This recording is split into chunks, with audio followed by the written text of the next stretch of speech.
اتعودوا انه قرارات ليها عواقب.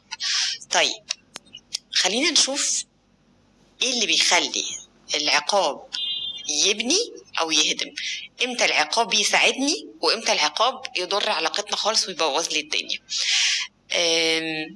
ناخد مثال احسن من شرح كتير.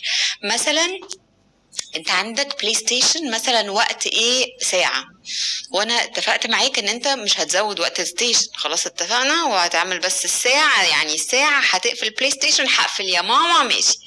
جيت لقيتك قاعد ربع ساعة زيادة. طيب هاتلي بقى البتاع ده مش عارف اسمه ايه ده، ايوه هاته وهكسره في الارض دلوقتي اهو عشان تبقى مش عامل لي اعتبار، تحترمنيش. انا قلت الميعاد ده، يعني الميعاد ده انت مش شايفني، هو انا هفيق كده مثلا.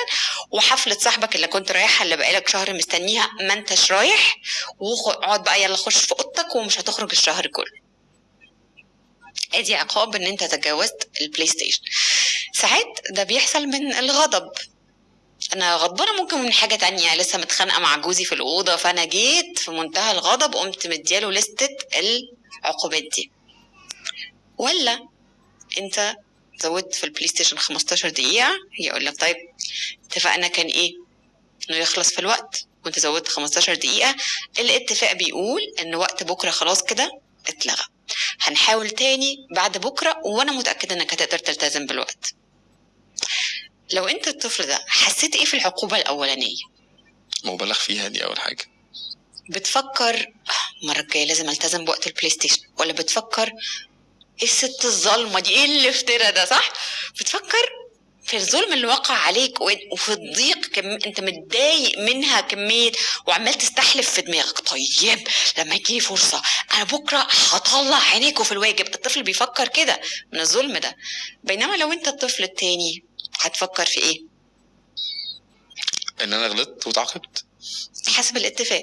انا كنت عارف ان هيحصل كده، اللي هو هي اصلا عاقبه قد كده وصغيره، ويوم واحد هتحرم، وادتني امل، قالت لي بعد بكره هنحاول تاني وانا متاكده انك هتلتزم بالوقت.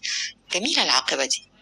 انا لما اجي اعاقب وخلاص هطلع العقاب اهو من بقي، اسال نفسي هو انا عايزه اعلمه ولا عايزه اعلم عليه؟ بجد والله العقاب التاني الاولاني ده بيبقى قصده انه يقدر الطفل، يخليه يترعب كده المره الجايه قبل ما يفكر في حاجه زي انا عايزاه يخاف مني.